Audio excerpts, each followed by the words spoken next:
안녕하세요. 박상호 변호사입니다. 반갑습니다. 오늘은 2일차 강의 하는 날이네요. 지난 시간에 뭘 했는지 잠깐 리뷰 간단하게 하고 오늘 강의 들어가 보도록 하겠습니다. 지난 시간에 민사소송법 첫 시간 그러니까 첫 번째 날이 있었죠. 3교시에 걸쳐서 우리가 진행을 했는데 어떻게 좀 해볼만 하신지 모르겠습니다. 사실 지난 1일차 강의에서는 그렇게 많이 어려운 부분은 없었다고 보여요. 우선 중요한 게 뭐가 나왔을까요? 신의칙이라는 거에 대해서 배웠고요. 그 다음에 법관의 제척, 기피, 회피에 대해서 또 배웠고요. 그리고 관할, 이제 소송의 주체가 제가 누구라고 말씀드렸죠? 일단 싸우는 양 당사자들이 있을 거 아닙니까? 원고와 피고 양 당사자들이 있겠죠. 그리고 또 그 싸움, 그 원고와 피고의 공격, 방어 등을 이제 확인해서 판단해주는 심판의 역할인 누가 있죠? 법원이 있는 거죠. 그래서 우리는 소송의 주체로서 법원을 우선 살펴보고 있었습니다. 그 법원을 살펴볼 때 법관의 그 재판을 해주는 법관이 뭔가 공정성에 문제가 될 만한 상황이 있는 것 같다라고 했을 때 기피 신청을 할 수가 있고, 또 법률상 어떠한 이유가 생기면 당연히 그 재판에서 빠지는 제척이 되기도 하고요.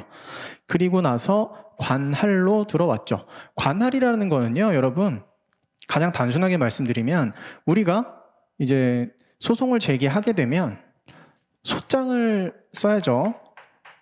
소장을 쓰는데 소장을 어떻게 쓰냐면 원고 누구, 갑, 피고, 을 이렇게 쓰고요.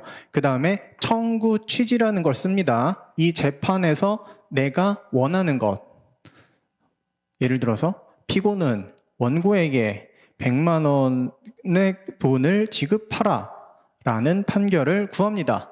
100만 원이라는 거 빌려줬든지 아니면은 불법행위에 의한 손해배상이든지 뭐 그런 이유에서 받을 거잖아요. 그러면 그 밑에다가 이 청구 취지에 대한 청구 원인을 쓰게 되는 거죠. 제가 방금 말씀드렸듯이 저는 원고는 피고에게 언제 돈을 빌려줬는데, 얼마를 빌려줬는데 피고가 언제까지 갚기로 했음에도 불구하고 아직 갚고 있지 않고 뭐 이런 것들을 이제 주저리 쓰는 거죠. 그리고 뭐 계약서가 있었으면 계약서 같은 것도 첨부를 하고, 그리고 나서 마지막에 땡땡땡 법원 귀중 이렇게 쓰게 됩니다. 이 법원을 어디로 써야 되는 거지? 라는 물음이 지금 우리가 관할을 배우는 큰 줄기 중에 하나라고 보시면 돼요. 물론 지금 우리가 배우는 관할이 전부 이 법원을 특정하기 위한 것만은 아닙니다. 다른 것들도 있어요. 관할은 그거보다 훨씬 지금 제가 방금 말씀드렸던 저 법원을 이야기하는 것보다 더 큰 개념이기는 합니다. 일단 그래도 소장을 보내야 되는데 누구에게 어느 법원에 보내야 되는지 그거를 특정한다라는 생각을 가지고 한번 보시면 될 것 같아요. 그래서 전속관할, 임의관할이라는 것도 했고요. 전속관할은 특정 법원만이 배타적으로 관할을 가지는 것이었죠. 예를 들어서 뭐가 있다고 제가 말씀드렸죠? 심급 관할이 있었습니다. 원고가 소를 제기하면서 내 사건은 중요하니까 일단 1심은 고등법원에서 시작해야지. 그리고 고등법원에 낼 수 있다 없다? 없다.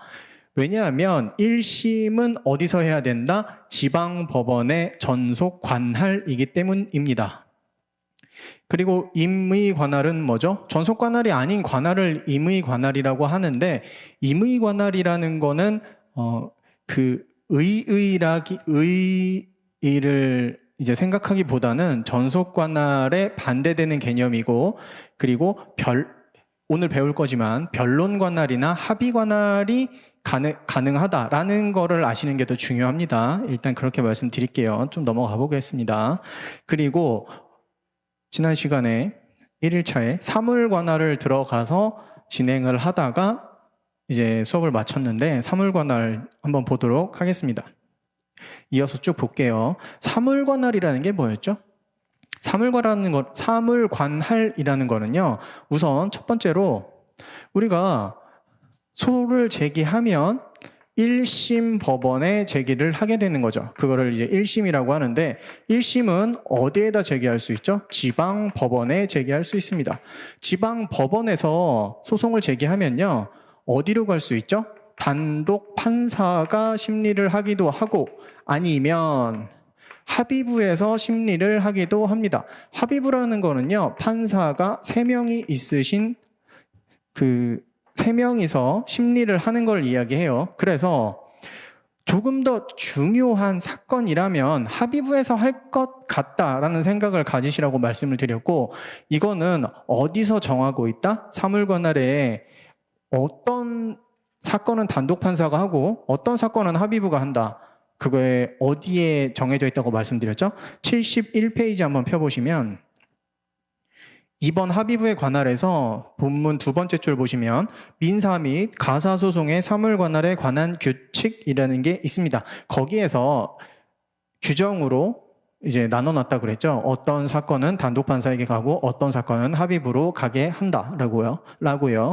단독 판사로 가는 사건은 뭐가 있었습니까? 제2어금자제가 있다고 말씀드렸고 합의부에 대한 사건은 제2불비가 있다고 말씀드렸습니다. 그중에서 제가 많이 예를 들었던 거는 뭐였죠? 2억 원을 기준으로 했을 때 이하, 그 다음에 초과는 합의부, 2억 원 이하의 사건은 단독 판사로 간다. 초과는 합의부로 간다. 이게 사물관할의 가장 기본이 되었습니다. 그래서 지난 시간에 74페이지 소송 중의 소와 사물관할의 변동에서 청구 취지의 확장이나 반소의 제기, 직권 또는 당사자의 신청 전부를 합의부로 이송함이 원칙이다라는 거에 대해서 설명을 드리고 마쳤던 걸로 기억합니다. 이제 오늘은 75페이지 소송 목적의 값부터 진행해 보도록 할게요. 74페이지 아래에 양괄호 4번에 소액사건과 사물관할이라는 것도 있는데 이거는 일단이 아니고 넘어가도록 하겠습니다. 소액사건은요. 소송 목적의 값, 소송 목적의 값이 지금 뭔지 잘 모르시죠? 이제 지금부터 배울 건데 그게 3천만 원 이하인 사건, 이거는 2억 원 이하면 단독 판사로 다 가는 거 아닌가요? 그 중에서도 3천만 원 이하인 사건은 소액사건이라고 해서 특수하게 규정하는 게 있어요. 그거에 대한 내용인데 그렇게 많이 중요하지 않아서 넘어가도록 하겠습니다. 75페이지 소송 목적의 값 보겠습니다. 죄송합니다. 일단 밑줄 치고 진행할까요? 75페이지 4번 제목 소송 목적의 값 밑줄 치시고요. 그 다음에 본문에서 원고가 소로서 주장하는 이익 26조 1항까지 밑줄 쳐주세요. 그리고 26조 1항에 실제로 가보시죠. 우리 이번 연기에서는 법전을 최대한 많이 찾아본다고 제가 말씀드렸죠. 그래서 26조 1항 가보시면 법원 조직법에서 그 소송 목적의 값에 따라 관할을 정하는 경우 그 값은 소로 주장하는 이익을 기준으로 계산하여 정한다라고 되어 있습니다. 그 내용을 지금 말씀드린 거예요. 그리고 소송 목적의 값이라는 게요. 그 옆에 77페이지 음영 처리된 부분을 보시면 소송 목적의 값의 산정 기준 및 계산 방법이라고 해서 나와 있는데 뭐 단순합니다. 예를 몇 개만 들어볼게요. 일단 첫 번째로 갑이라는 사람이 을이라는 사람에게 아까 말씀드렸듯이 돈을 빌려준 게 있나 봐요. 그래서 1억 원 대여했는데 대여금 지급 청구, 대여금 반환 지급을 청구합니다. 대여금 반환 지급 청구를 했어요. 그렇다면 이 소송의 소송 목적의 값은 얼마다? 1억 원이다. 금액을 청구하면요. 그냥 그 금액 자체가 소송 목적의 값이라고 보시면 되는 거예요. 자, 다른 거 한번 봐볼까요? 어떤 거냐면요. 임차권에 기한 2번 보시면 지금 77페이지 음영 처리된 부분 보고 있는데요. 양괄호 2번에 동그라미 2번 보시면요.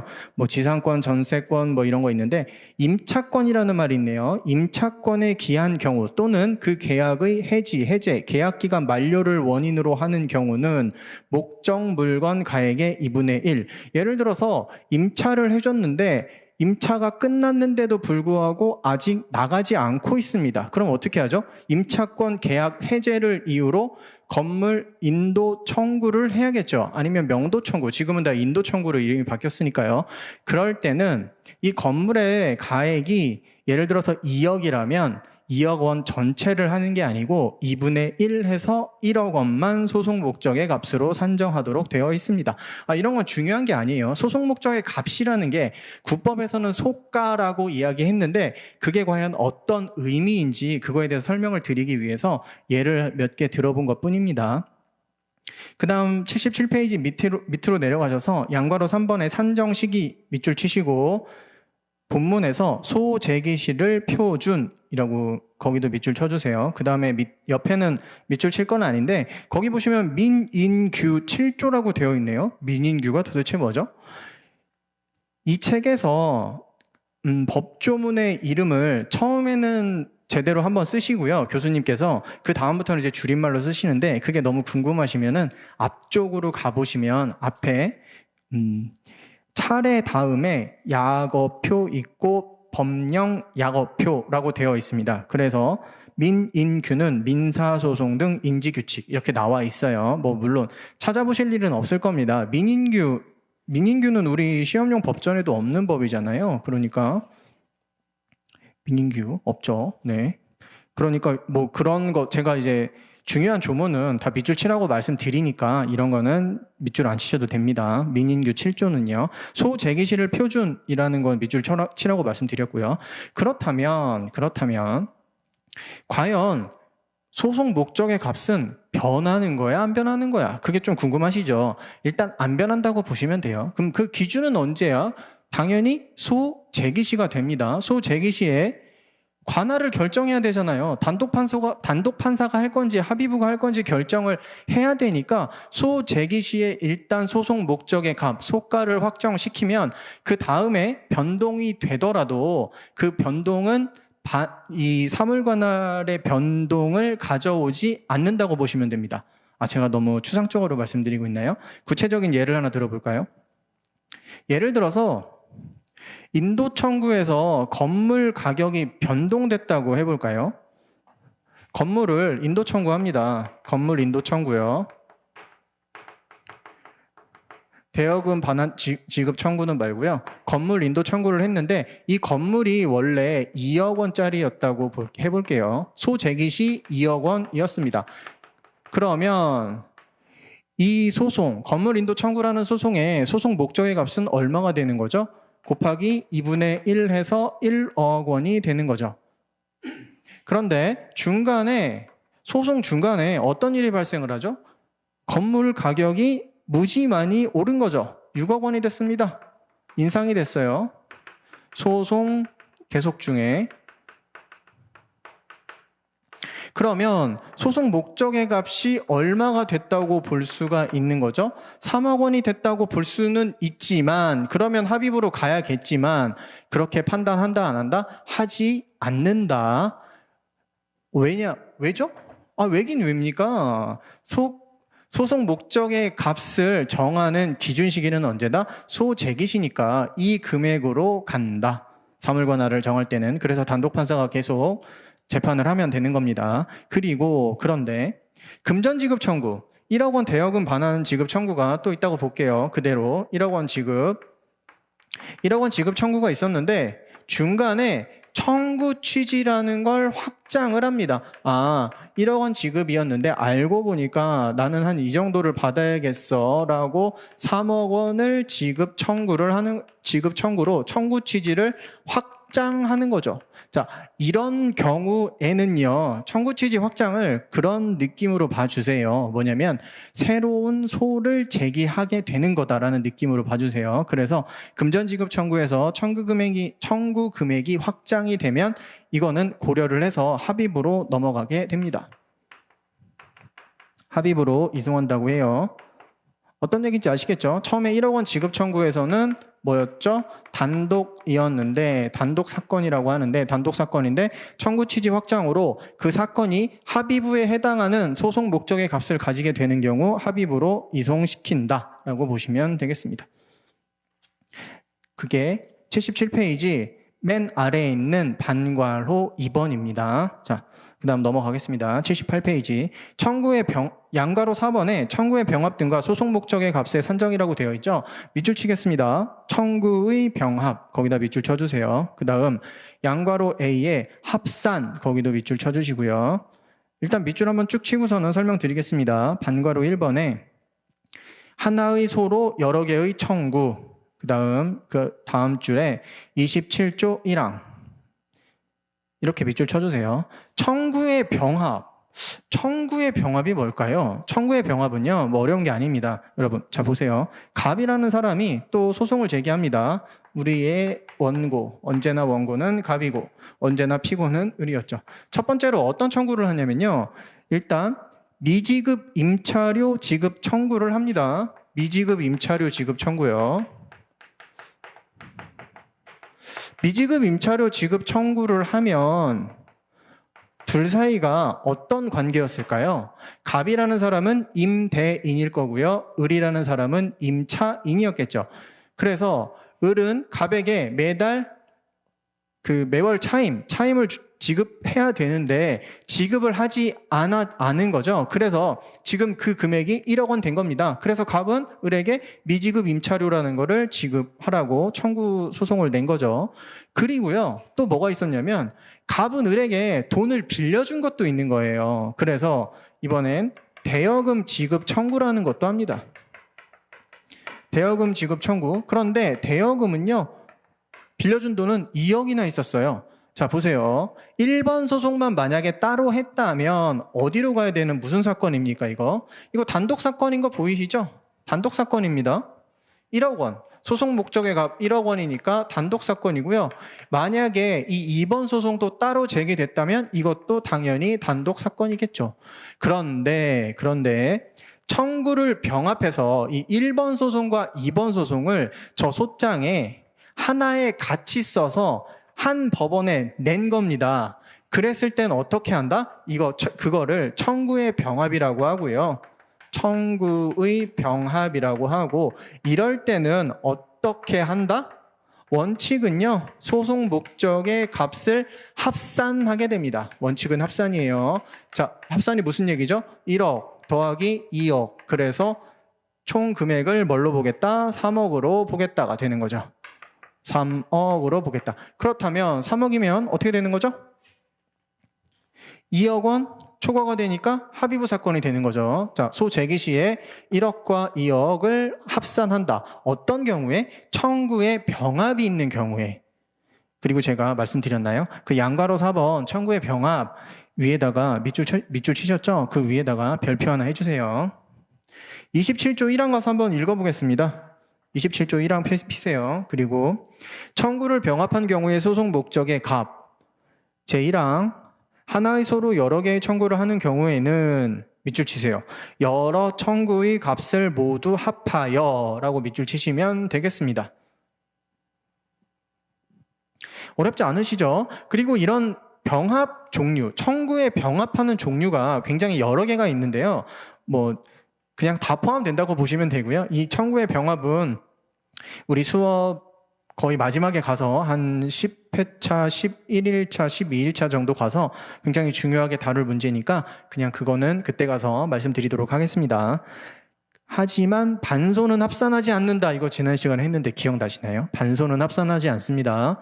왜냐면요, 지금 갑이 을에게 제기할 때 이런 소송을 여러 가지 소송이 병합돼서 그걸 합산한다는 거지, 반소는 합산하지 않는다고 제가 지난 시간부터 계속 강조해서 말씀드렸어요. 그 다음 밑으로 내려오셔서 반괄호 4번, 반괄호 5번은 다 필요 없고요. 양괄호 B번의 흡수의 원칙 있죠? 흡수에다가 밑줄 쳐주세요. 그리고 흡수의 원칙 옆에다가 예외라고 써주시면 됩니다. 자, 뭘 말씀드리려고 하냐면 예외가 있네요. 예외는 뭐냐면요, 흡수입니다. 흡수. 흡수라는 거는요, 그냥 쉽게 생각하시면 합산하지 않는다라고 생각하시면 돼요. 합산하지 않아? 청구가 여러 개인데 합산하지 않는다고? 그럼 어떻게? 제일 큰 거 하나 할 거야 라는 생각을 일단 가지시면 돼요. 물론 제일 큰 거는 소송 목적의 값이 가장 제일 큰 거죠. 밑줄부터 치고 설명드리겠습니다. 반가로 1번에 여러 개의 청구의 경제적 이익이 동일하거나 중복, 밑줄 치셨죠? 그 다음에 중에다가 동그라미 치시고요. 그 다음 78페이지 맨 마지막 줄 가보시면 조그만 글씨로 로마자 반가로 2에 연대 채무자라고 되어 있습니다. 거기도 밑줄 치시고요. 그 다음 79페이지 가셔서 반가로 3번 가보시면 한 개의 청구가 다른 청구, 주된 청구의 수단이라고 되어 있죠. 밑줄 치시고 수에다가 동그라미 치시고요. 그 다음 그 밑에 줄 토지 인도 청구 및 그 지상물 철거 청구에서는 인도 청구만의 소송 목적의 값에 의한다까지 밑줄 치시고요. 그 다음 그 밑에 반과로 5번 가셔서요. 밑줄 치세요. 과실 밑줄 치시고 손해배상금, 위약금, 비용 그 다음 그 아랫줄에 진한 글씨로 되어 있죠. 부대 청구 그 다음 중간에 27조 2항 이렇게 밑줄 치시면 되겠습니다. 그리고 부자에다가 동그라미 치시면 돼요. 그러면 제가 동그라미 지금 3개 쳤죠. 어디 쳤나요? 78페이지에 중, 79페이지에 수, 그 다음에 부 이렇게 쳤죠. 그래서 78페이지 양가로 비 흡수의 원칙 옆쪽으로 해서 그 책의 날개 부분에 중, 수, 부라고 쓰시면 되겠습니다.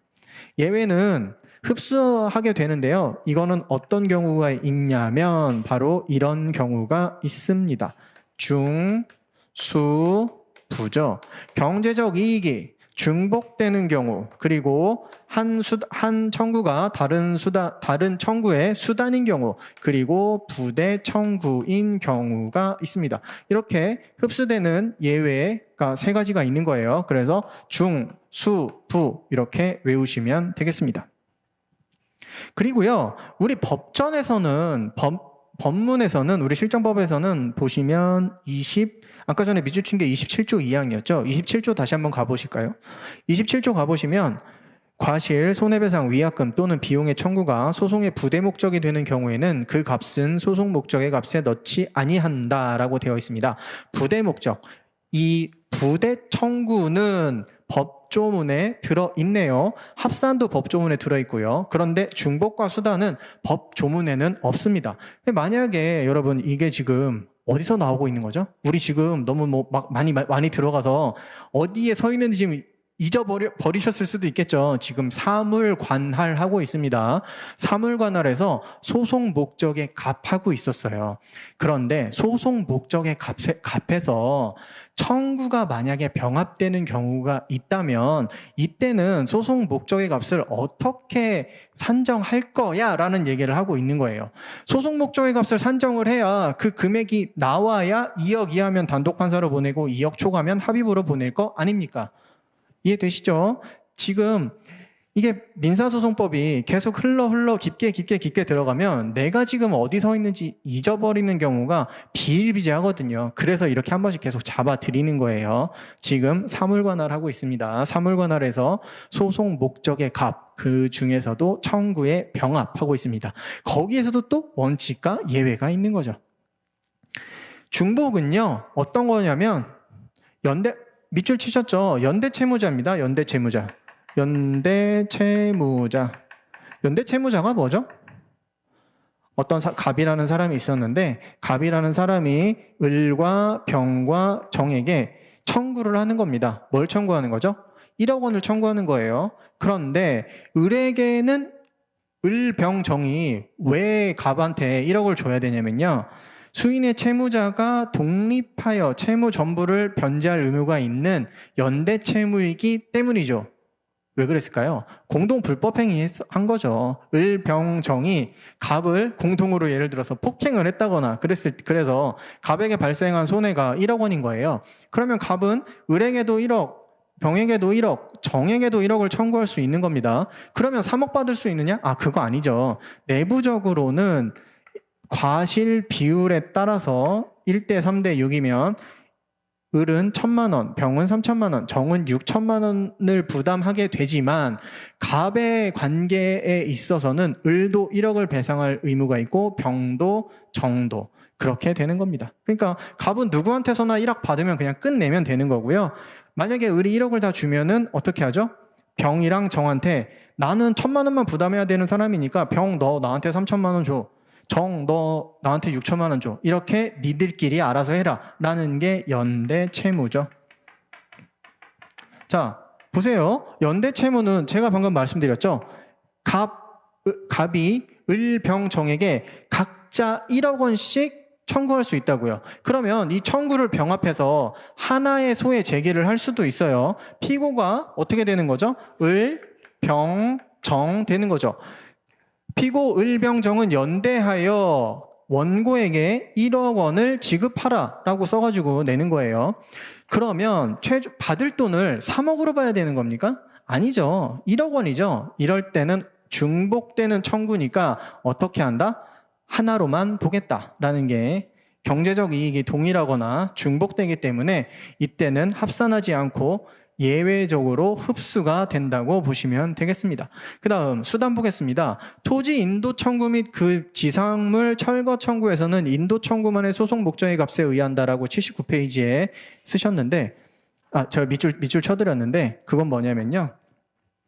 갑이라는 사람이 있습니다. 갑이라는 사람은요, 이 X 토지의 주인이에요. 어디다가 쓸까요? 여기다가 쓸까요? 이 X 토지라는 게 있는데, X 토지의 주인은 갑입니다. 근데 어느 날 보니까 이 Y 건물이라는 게 이렇게 올라갔어요. 보니까 을 소유래요. 그런데 을이 어떻게 한 거죠? 갑한테 허락도 받지 않고 불법 건축물을 올린 거예요. 남의 땅에다가. 갑은 어떻게 합니까? 을에게 어떻게 해야 되죠? 토지를 내놔라. 내 토지잖아. 나 이제 여기다가 건물 올리려고 하는데 너 왜 내 건물을, 내 토지를 네 마음대로 쓰고 있니? 라고 하면서 어떻게 해야 되죠? 토지 인도 청구를 하는 거죠. 토지 인도 청구해야죠. 그런데 이걸 하면서 뭐를 또 같이 하죠? 불법 건축물 Y 있으니까 네가 올렸어? 그러면은 건물도 철거해야지. 건물 철거 청구도 합니다. 자, 보세요. 건물이 예를 들어서 1억 원짜리 건물이라고 하고 토지가 2억 상당의 토지라고 해볼게요. 그러면 토지 인도 청구는 소송 목적의 가액이 1억 원이죠. 토지 2억이라면서요. 이거는 여러분들은 시험에 나오지는 않지만 2분의 1 아까 때린다고 제가 말씀드렸잖아요. 건물 인도 청구나 토지 인도 청구 이런 것들은 2분의 1 때리니까 그래서 1억인 거예요. 그다음에 건물 철거 청구는 얼마인지는 모르겠는데 어쨌든 이것도 그냥 1억이라고 해볼까요? 이것도 절반인가? 한번 볼까요? 철거 청구는 과연 얼마인가요? 물건의 인도 또는 방해 배제를 구하는 소 가운데 소유권에 기한 경우는 목적 물건 가액의 2분의 1이라고 77페이지 음영 처리된 부분 양가로 2번에 있으니까 이것도 2분의 1이니까 그러면 금액을 좀 올려보겠습니다. 금액을 올리는 이유는 뭐냐고요? 그래야 합의부로 가야 되는데 이게 합산했을 때 합의부로 가야 되는데 합산이 아니니까 단독으로 가는 경우를 말씀드리고 싶어서 그런 거죠. 이게 2억이고 이게 3억으로 하면 되겠죠.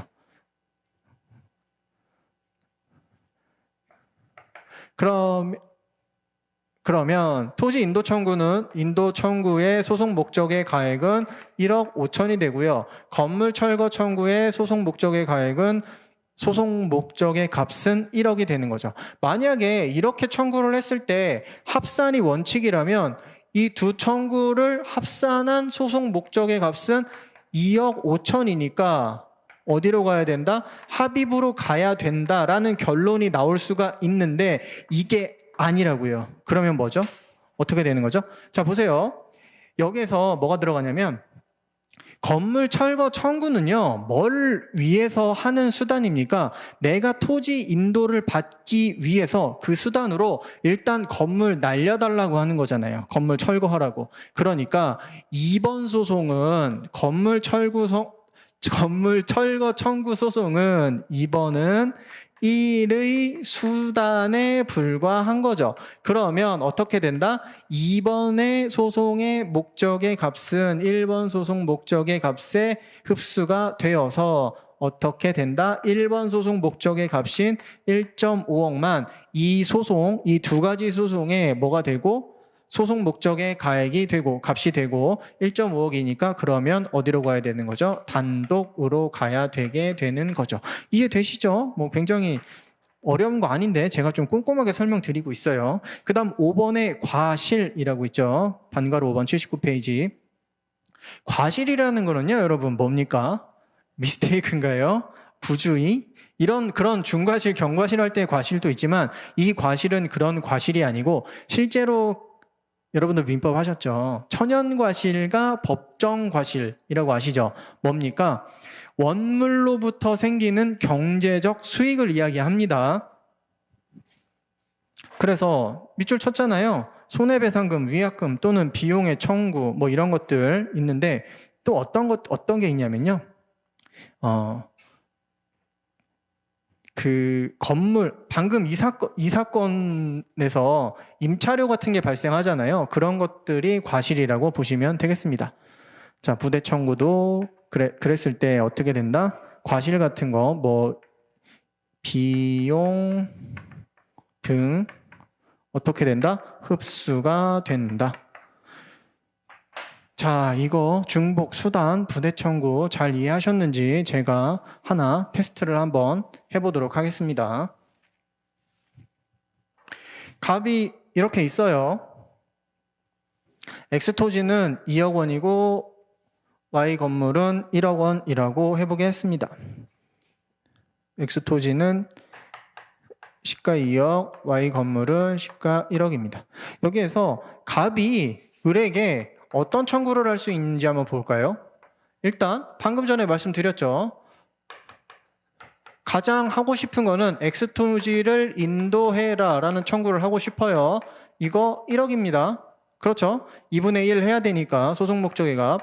그리고 건물 인도 청구도 건물 철거 청구하고 싶죠. 왜냐하면 토지를 원래 상태로 받고 싶잖아요. 그러니까 건물 철거 청구도 할 수 있을 겁니다. 이거는 0.5억이 될 것 같고요. 그 다음 3번 또 뭐 할 수 있죠? 지금 을이 X토지, 내 땅 X토지에다가 건물을 올려서 뭘 하고 있는 겁니까? 부당이득 하고 있죠. 부당이득 반환해 주세요라고 부당이득 반환 청구를 할 수 있습니다. 예를 들어서 부당이득이 한 7천만 원 정도 발생했다고 해볼까요? 자, 이렇게 됐을 때 이 세 가지 소송을 통틀어서 을한테 할 수가 있는데 값은 이때 과연 소송 목적의 값은 얼마고 사물관할은 어떻게 되는지 한번 볼까요? 이거는 너무 쉽죠? 이거 뭐죠? 수단이니까 흡수가 되죠? 그래서 이 0.5억은 계산하지 않는다. 이해되시죠? 그 다음 부당이득 반환 청구는 뭐죠? 이거? 이 을이 여기 X토지, 갑토지에다가 갑의 토지, X토지에다가 건물을 올려서 뭐 임대를 해서 돈을 받고 있잖아요. 그거를 부당이득으로 하고 있는 거니까 이거는 뭐다? X토지에 따른 부대 청구라고 봐서 얘는 부대 청구의 성격을 갖게 됩니다. 마찬가지로 얘도 흡수가 되는 거죠. 그래서 얘도 계산하지 않습니다. 결국에 이 세 가지 소송을 제기를 했는데 소송 목적의 값은 1억 원이 되어서 단독 판사의 관할이 되겠습니다. 이해가 되시죠? 많이 어렵지는 않습니다. 넘어갈게요. 그래서 사물관할은 끝났습니다. 사물관할은 1심 지방법원에 단독 판사로 갈 것인지 이 사건이 합의부로 갈 것인지를 결정하는 그런 관할이었는데요. 중요한 게 뭐였죠? 오늘 한 게 제일 중요한 겁니다. 이거요. 청구의 병합이 있을 때 소송 목적의 값을 결정하는 이 법리. 만약에 사물관할 한번 기출되긴 했지만 만약에 또 단문으로 나오기는 쉽지 않을 텐데 뭐 사례형에서는 나올 수가 있겠죠. 그랬을 때뭐 사물관할, 올바른 사물관할은 어떻게 되는지 뭐 물어볼 수도 있는 거니까 그럴 때 어떻게 풀어야 될까요? 이런 기본 원칙들 쫙 써주시고 그 다음에 이 소송 사안에서는 어떻게 돼서 뭐 단독 판사의 관할이 된다 뭐 이런 식으로 써주셔야겠죠. 이게 가장 중요합니다. 사물관할. 여기서 사물관할은 마치겠습니다. 자, 넘어갈게요. 80페이지. 토지관할로 가보겠습니다. 토지관할 보시면요.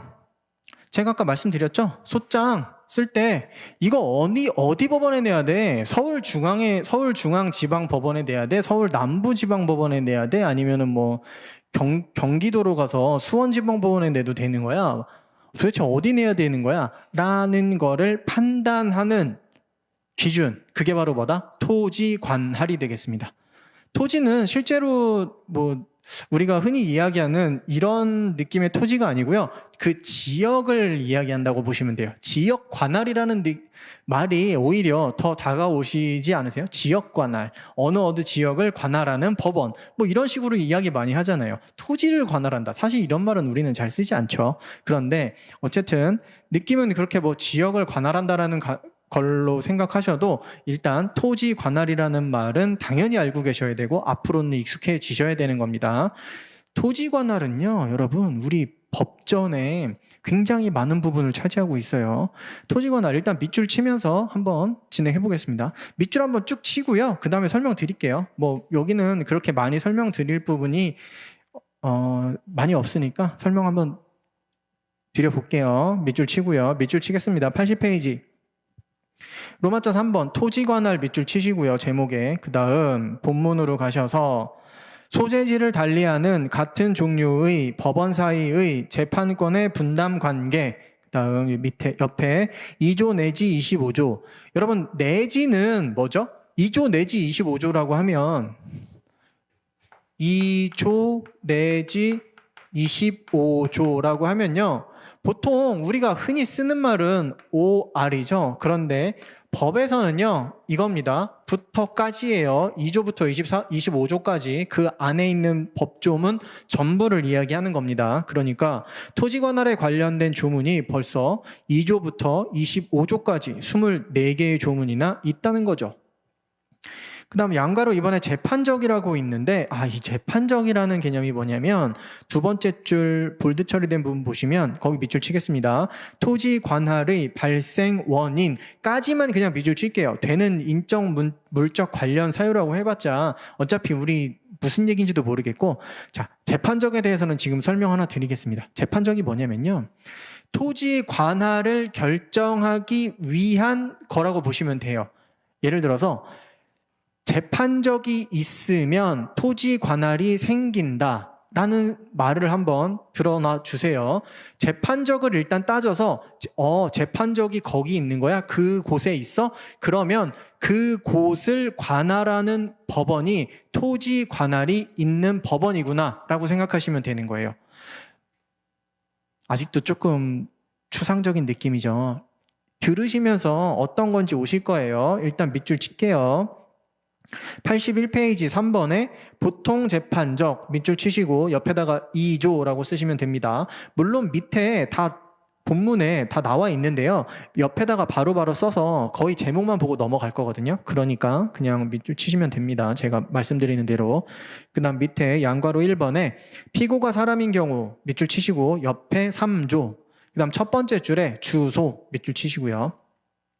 양괄호 2번에 피고가 법인 등인 경우 밑줄 치시고 옆에 5조 쓰시고요. 첫 번째 줄 끝에 주된 사무소 또는 영업소까지 밑줄 치시면 됩니다. 넘어가겠습니다. 다음 장으로 넘어가셔서 4번 특별재판적 밑줄 치시고요. 옆에 7조부터 24조, 부터는 이거 물결 표시하시면 됩니다. 내지라는 말 뭐 쓰지 마세요. 그 다음 82페이지 밑으로 내려가 보시면 양괄호 3번 있죠? 거기에 의무이행지 밑줄 치시고요. 8조 후단이라고 써주시면 됩니다. 그리고 밑으로 내려와서 반괄호 3번에 특정물 인도 외의 채무 밑줄 치시고요. 맨 마지막 줄 채권자인 원고의 주소지 밑줄 치시고요. 83페이지 첫 번째 줄 밑줄 칩니다. 지참 채무까지 밑줄 치시면 되겠습니다. 84페이지로 넘어가셔서요. 양괄호 4번에 지급지 밑줄 치시고요. 제목에 지급지만 밑줄 치시면 됩니다. 옆에 구조 쓰시고요. 거기다가 발행지 X 이렇게 써주시겠어요? 발행지 X. 발행한 곳, 발행지는 아니다. 지급지다. 그렇게 밑줄 치시고 그 다음 85페이지 가셔서요. 양괄호 7번에 불법 행위지 밑줄 치시고 옆에 18조 쓰시면 되고요. 양가로 8번 부동산이 있는 곳 밑줄 치시고 옆에 20조.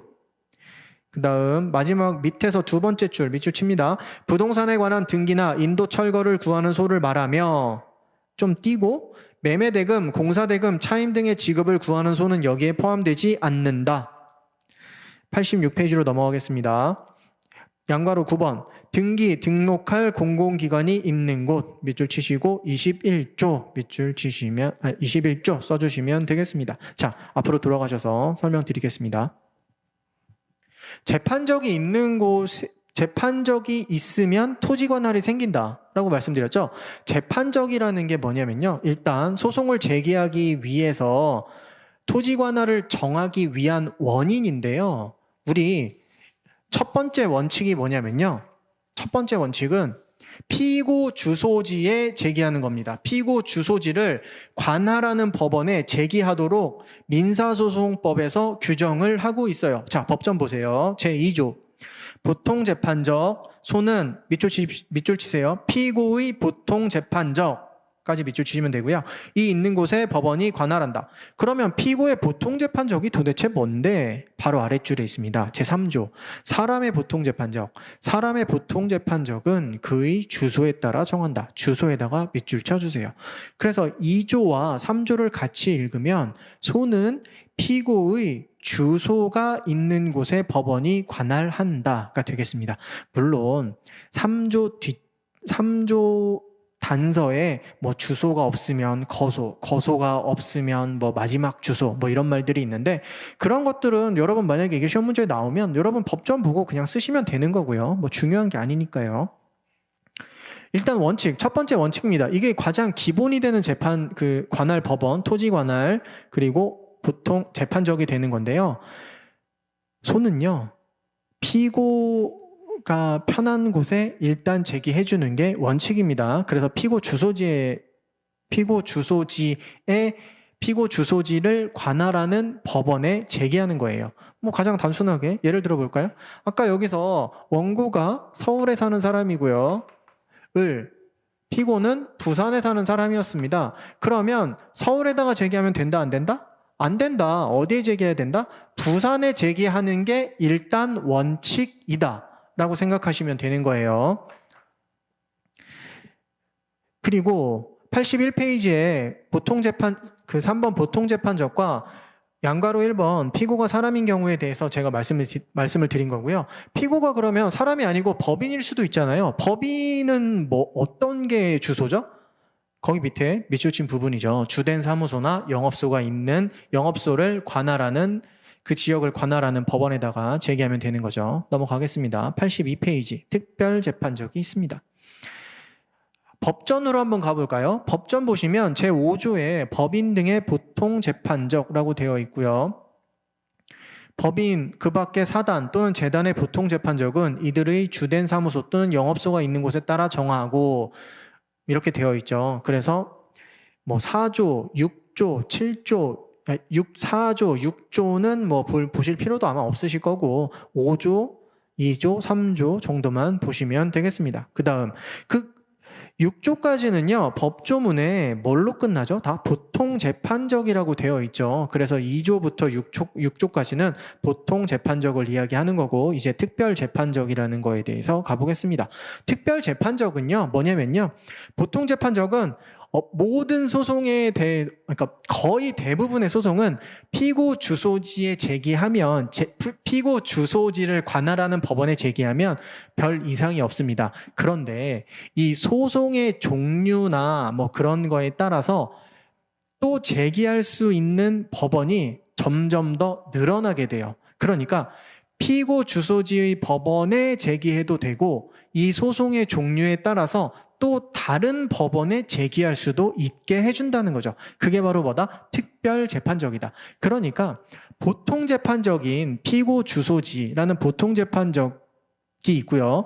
또 지금부터 배울 특별재판적이 있잖아요. 이 두 개는 뭐가 가능하다? 경합이 될 수 있다. 가 되는 겁니다. 경합이라는 거는요, 뭐 재판적이라는 게 여러 개가 생겨요. 토지 관할이 여러 개가 생기는 거죠. 그러면 그 중에서 하나 골라서 그냥 제기하면 되는 겁니다. 이해가 되시죠? 반드시 한 군데만 있는 게 아니에요. 그런 개념이 특별재판적입니다. 자, 밑줄 친 부분 82페이지 의무이행지 밑줄 쳤죠? 한번 볼까요? 자, 보세요. 그 다음에 그 밑에 특정물 인도 외의 채무는 채권자인 원고의 주소지라고 밑줄을 쳤는데요. 그게 뭐냐면 이겁니다. 여기서 벌써 아까 썼는데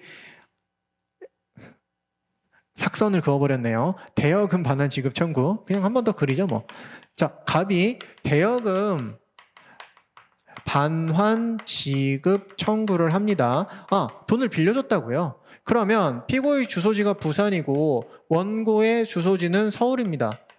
그러면 부산에 제기하는 게 부산이 피고의 보통 재판적이니까 부산지방법원에 제기하는 게 맞죠? 그것도 맞습니다. 그런데 대여금 반환 지급이죠. 뭐죠?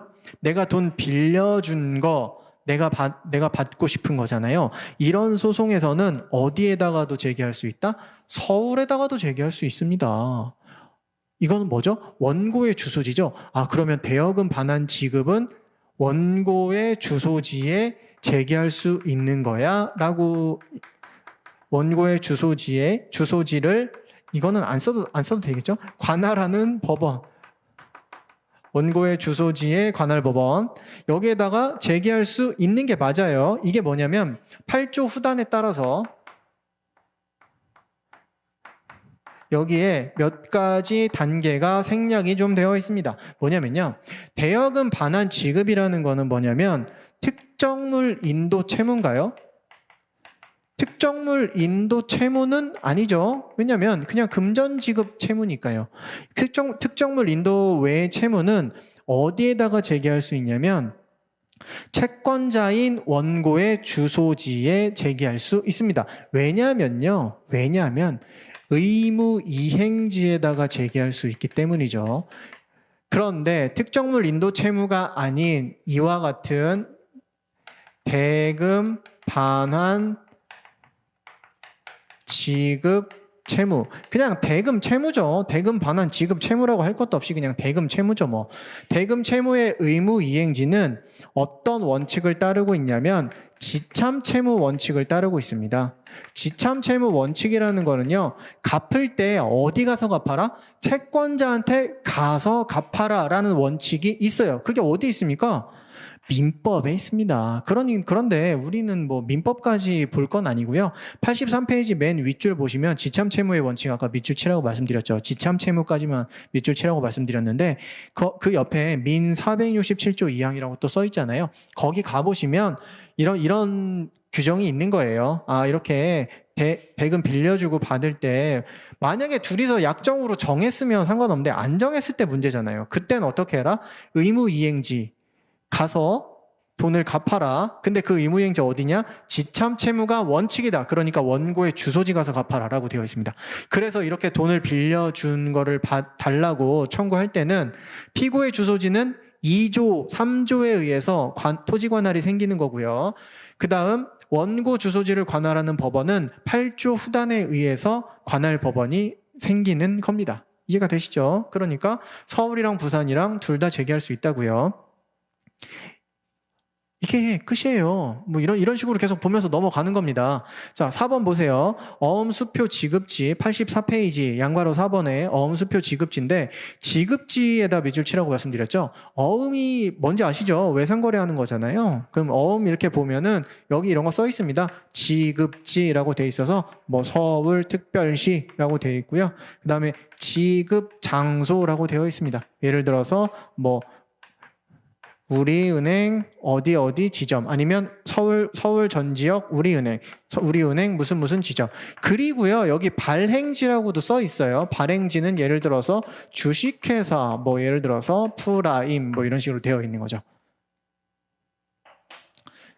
그때 관할 법원은 어디다? 요 주식회사 프라임을 있는 주소지를 관할하는 법원이 아니고 서울 이 지급지 이곳을 관할하는 법원이 된다가 되겠습니다. 서울을 관할하는 법원은 내가 알기로 되게 많은데 서울 중앙, 남부, 북부, 서부, 동부 뭐 많은데 그 중에 어디라도 가능한 거죠. 네, 그렇게 생각하시면 되겠습니다. 어음수표 지급지 뭐 중요한 이게요, 여러분. 그냥 개념을 조금 더 확실하게 아시라고 제가 설명을 드리는 것 뿐이지, 만약에 이거 문제 나오면 어떻게 하겠어요? 만약에 나오면. 법전 주어지잖아요. 그러니까 법전 보고 이렇게 열심히 베끼시고, 아, 그때 뭐라고 했는데, 중요한 거 몇 개라고 했는데, 안 중요한 거는 지금 보지도 않고 있습니다. 자. 그리고 85페이지로 넘어가셔가지고요. 불법 행위지 있죠. 18조라고 써 놓으셨죠. 폭행, 만약에 아까 전에, 그거 지웠네요. 제가. 공동 불법 행위 당한 갑이 있었잖아요. 그래서 연대 채무 청구하던, 연대 채무자들에게. 왜 그랬다 그랬죠? 공동으로 불법 행위를 했다고요. 공동 폭행 같은 걸 한 거죠. 공동 불법 행위라고 할게요. 불법 행위. 공동으로 불법 행위를 했으면 어디서 했죠? 예를 들어서 대전에서 했습니다. 대전에서. 공동 불법 행위 위치한 곳이 공동 불법 행위가 일어난 곳이 대전이었고요. 을병은 마찬가지로 부산 살고 대구 살고 갑은 서울에 삽니다. 그때 갑은 을병한테 소송을 제기하고 싶어요. 손해배상 청구 소송을. 그러면 어디에다 할 수 있다? 부산, 대구 할 수 있죠. 피고 주소지니까. 그런데 대전에도 할 수 있느냐? 할 수 있다. 왜? 18조 때문에. 불법 행위지 때문에. 이런 얘기예요. 어렵지 않으시죠? 전혀. 그 다음 8번 부동산이 있는 곳 20조 85페이지 양가로 8번에 부동산이 있는 곳 하고 있는데요. 부동산에 관련된 소송에 대해서는 부동산이 있는 곳을 관할하는 법원도 토지 관할이 있다. 굉장히 합리적이지 않나요? 그런데 여기서 주의할 거는 바로 밑에 밑줄 친 부분입니다.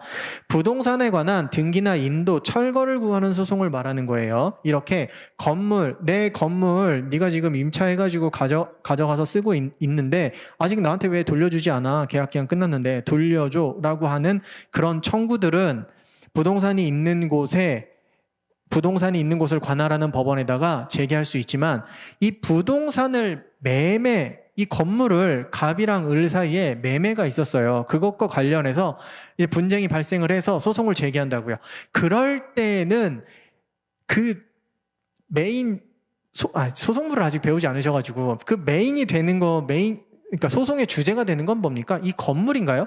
건물은 그때는 계쟁물이라고 하고요. 소송물은 매매, 소유권 이전 등기 청구권 이런 것들이 되는 거거든요. 예를 들어서 매매대금과 관련된 차임 등의 지급을 구하는 소는 여기에 포함되지 않는다라고 되어 있습니다. 어떤 얘기인지 아시겠죠? 매매대금 달라 이런 소송, 건물에 대한 등기, 인도, 철거를 구하는 그 건물 자체에 대한 청구는 소송은 건물이 있는 곳, 부동산이 있는 곳을 관할하는 법원에다 제기할 수 있지만 건물의 등기, 인도, 철거 그런 것들이 아니고 매매대금이나 차임 등의 지급을 구하는 소송은 해당되지 않는다라고 보시면 되고요. 넘어가서 86페이지 가셔서 등기 등록할 공공기관이 있는 곳 마찬가지입니다. 소유권 이전 등기 청구하면은 건물이 있는 곳, 예를 들어서 건물에 대한 소유권 이전 등기 청구하면 건물이 있는 곳을 관할하는 법원도 가능하고요. 그 건물을 등기하는 등기소가 있는 곳을 관할하는 법원도 가능한 겁니다. 이해되시죠? 이렇게 말로만 해도 말씀드려도 이해되실 것 같습니다. 자, 그리고 이거는 우리 시험이랑은 크게 많이 중요하지 않은데 그래도 이거는 여기서 한번 설명드리고 넘어갈게요. 뭐냐면 그게 86페이지 맨 아래에 있는 양가로 10번 고등법원이 있는 곳 등입니다. 그게 뭐냐면요. 법전 24조 한번 가보시겠어요? 법전 24조 한번 읽어보겠습니다. 지식재산권 등에 관한 특별재판적인데요. 특허권, 실용신안권, 디자인권, 상표권, 품종보호권, 이하, 특허권 등이라 한다를 제외한 지식재산권과 국제거래에 관한 소를 제기하는 경우에는 제2조 내지 제23조의 규정에 따른 관할법원 소재지를 관할하는 고등법원이 있는 곳의 지방법원에 제기할 수 있다. 밑줄 치실게요. 특허권 등 제외한 지식재산권 그 밑에 관할법원 소재지를 관할하는 고등법원이 있는 곳의 지방법원에 제기할 수 있다. 와, 이거 말 정말 어렵죠? 이거를 보려면 여러분들이 조금 기본적으로 이런 상식이 필요합니다. 고등법원 있잖아요, 여러분. 우리나라에 고등법원이 어디 있는지 아세요? 일단 경부선 한번 탑니다. 서울, 대전, 대구, 부산 있고요. 그 다음에 호남을 관할하는 광주도 있어야겠죠. 그리고 하나가 더 있습니다. 수도권에 워낙 사건이 많으니까 수원. 고등법원은 이렇게 하나, 둘, 셋, 넷, 다섯, 여섯 군데에 있습니다. 이 고등법원이 관할하는 지역들이 어떻게 되어 있냐면요. 서울 고등법원은 일단 서울하고요. 경기 북부도 관할하고요. 그 다음 인천, 강원도 이렇게 관할합니다. 그 다음 수원 볼까요? 수원은요. 경기 남부라고 보시면 되고요. 당연히 수원 포함이죠. 대전은요. 대전, 충남, 충북. 그 다음 대구는 TK죠. 대구, 경북. 그 다음 부산은요. 부울경입니다. 부산, 울산, 경남. 그 다음 광주는요. 광주, 전남북, 호남. 그 다음 제주 이렇게 되는 거거든요. 자, 이걸 관할을 제가 왜 써드렸냐면 지금 그 24조를 설명을 드리기 위해서예요. 자, 보세요. 이거는 지우고.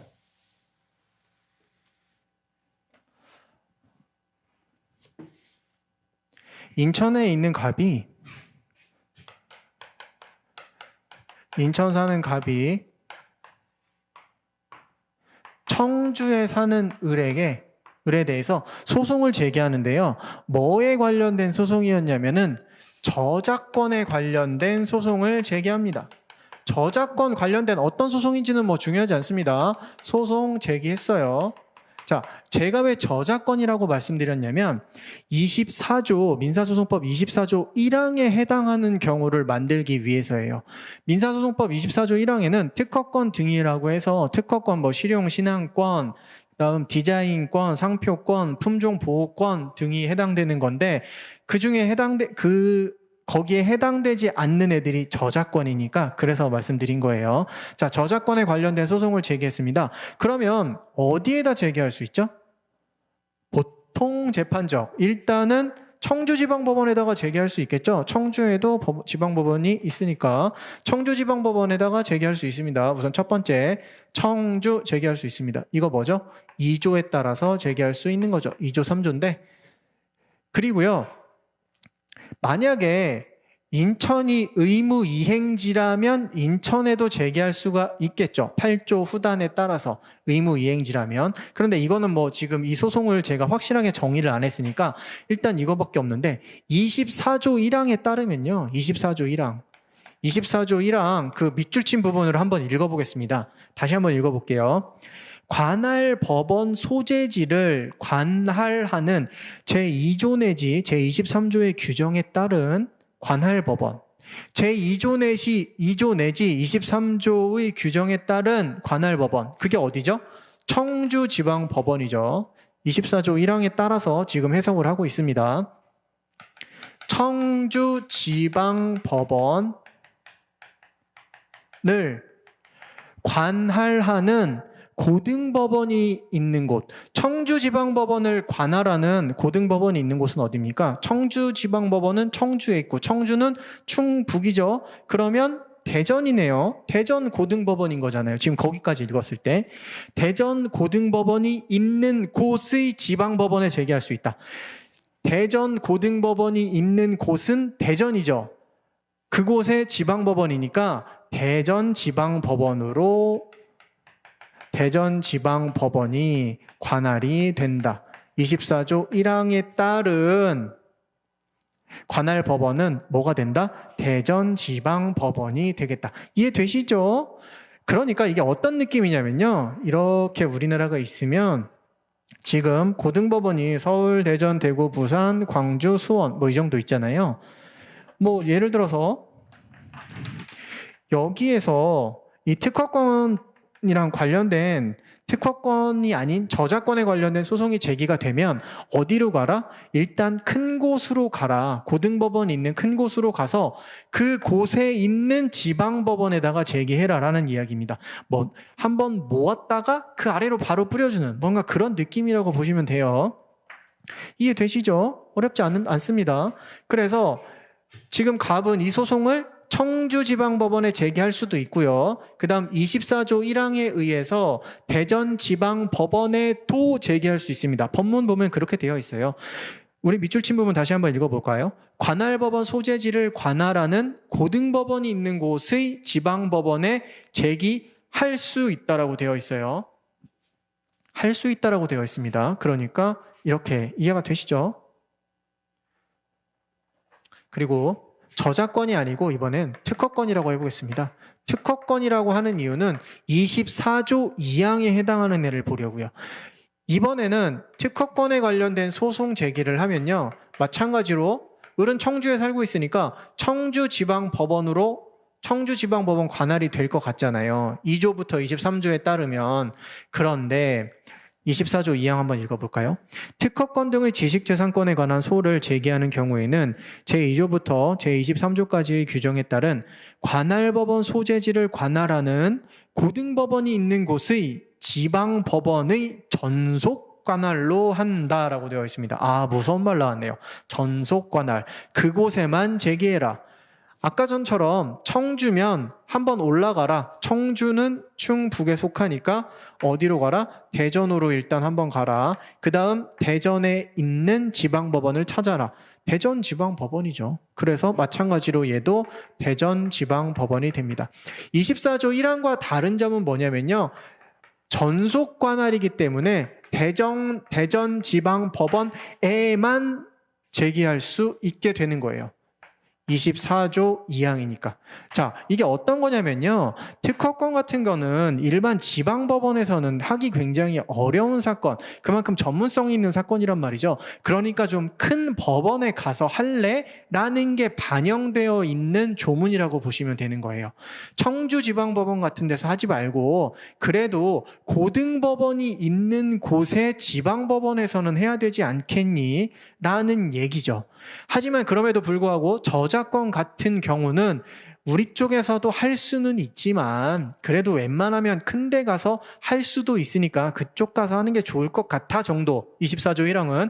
24조 2항은 특허권이야? 아, 그거 진짜 되게 전문적인 건데 우리는 못해. 청주지방법원. 우리는 못해. 그러니까 어디로 가라?